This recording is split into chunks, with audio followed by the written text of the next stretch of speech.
sledujete Teleráno a bežíme teraz v ústrety téme, ktorá sa nás tak trochu dotýka. Verím tomu, že teraz bystríte pozornosť nielen vy, ale aj vaši strážni anjeli, pretože Lorna Byron, spisovateľka, mystička, dáma, ktorá od malička vidí anjelov, pozná ich podobu, vie sa s nimi rozprávať, sedí medzi nami, takže vítajte, dobré ráno.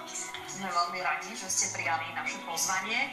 A hneď moja prvá otázka znie, spomínali ste, že už od detstva ste videli a komunikujete s anjelmi. Aká bola prvá reakcia okolia, dospelých ľudí, keď ste za nimi prišli? Videla som anjela. Asi sa tak zvláštne pozreli, nie?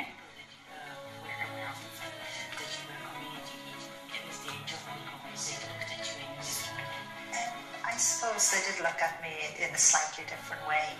Áno, pozerali sa na mňa trošku iným spôsobom. But I kept a secret, as the angels had told me since I was a child, until I wrote the first book 10 years ago. Ale v podstate som to vlastne považovala za tajomstvo a nehovorila som s nikým o tom v svojom detstve.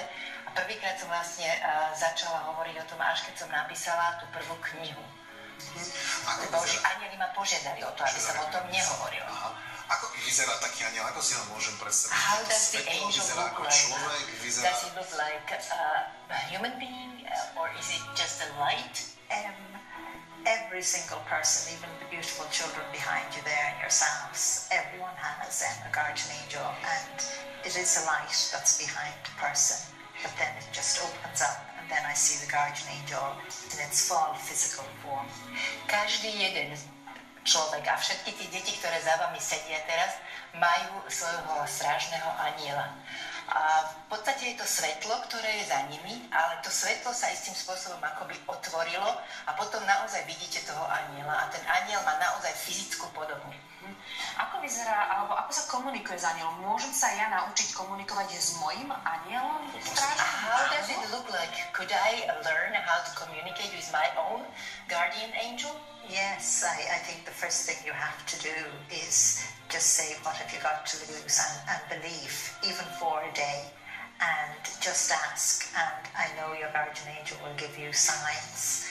It'll help you to understand that it's right there with you, and you'll start to recognize all the different times your guardian angel has helped you get through things, even your everyday, ordinary things. Áno, samozrejme, že to môžete spraviť, pretože nemáte čo stratiť. Môžete ho jednoducho poprosiť, aby vám pomáhal a naozaj si môžem vám povedať, že vám bude pomáhať aj v tých celkom obyčajných, každodenných veciach a vy budete cítiť, že vám pomáha. Ja len rozmýšľam, že má taký strážny anjel aj prestávku, lebo dnes sme celé ráno totiž sledovali tragické udalosti. Kde sú vtedy, keď ľudia Even at that moment, all of those people, their guardian angel was there with them. And I know at the moment of their death, their guardian angel reached in and took their soul. So it was only their body that died.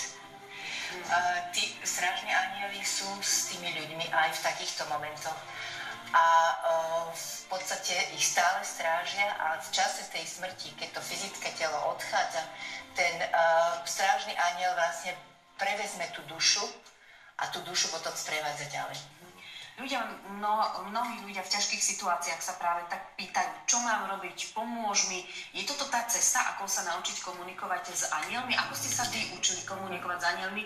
A ako viete, že čo vám hovoria? Ako ste napríklad vedeli, že máte napísať knihu, že vám to povedali? Please help me. How did you learn how to communicate? How did you start writing the book? Was it the angel who told you to write? From the time I was a baby, I have seen the angels physically as I'm seeing you. Od ranného detstva, odkedy som bola naozaj malé bábatko, som videla anjelov. Videla som ich fyzicky, tak ako teraz vidím vás. So they have been my teachers, my companions, and my best friends. Takže to boli moji učitelia, moji spolupútnici, moji najlepší priatelia. They have taught me every single thing. A oni ma naučili všetko. A môžem ja, keďže neviem komunikovať s anjelmi, rozprávať sa s nimi prostredníctvom vás? Communicate with angels. Could I talk to them through you? Talk to them as you're talking now. Nie. Tak sa s nimi rozprávajte, ako sa teraz rozprávate. Ale jednoducho treba hovoriť, že každý máme toho svojho aniela. Simply you're telling me that we should just trust you and believe you that each of us has the guardian angel. Is that right? I can't prove it. Ja to nemôžem dokázať. All I can do is tell the world. I can't really read. You do know that. A ja v podstate o tom môžem len hovoriť svetu. Ja som človek, ktorý vlastne nevie čítať, to asi viete. I'm dyslexic because of that, your illness. Mám dyslexiu, trpím dyslexiu. So there's proof alone. Takže to už samotné je vlastne dôkaz. Že vás vedie ruka aniela. That you are being guarded or guided by the hand of the angel.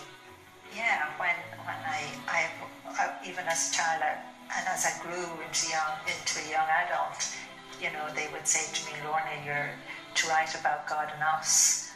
And I just laughed at them because I couldn't read or write, so what on earth would they be talking about? But I knew one day I would have to say yes. And when I did say yes, all the help that I have needed has been sent. Even yourselves, I'm on your TV show, you're helping to spread all those messages that are in the books. They're not for me, they're for you. Keď som bola dieťa, v podstate tak títo anjeli mi hovorili, Lorna, jedného dňa budeš písať o nás a o Bohu. A ja som sa na tom len smiala, lebo som im hovorila, čo mi to vlastne hovoríte, ja neviem predsa ani písať, ani čítať. A potom jedného dňa naozaj som povedala, áno, ideme písať a vtedy mi poslali všetku tú pomoc, ktorú som potrebovala. A teraz takisto vlastne som veľmi rada, že som na tejto obrazovke, pretože toto posolstvo naozaj nie je niečo, čo je pre mňa. To je niečo, čo je vlastne pre vás. To je dôležité, je to vedieť. Posledná otázka ešte predtým, než vás poprosíme podpísať knižky pre našich divákov. Niekde som počul, že dokonca krajina môže mať svojho anjela. Možno my ako relácia môžeme mať svojho anjela. Možno ľudia ako celá rodina môžu mať svojho anjela spoločne. Či to je pravda? Yes.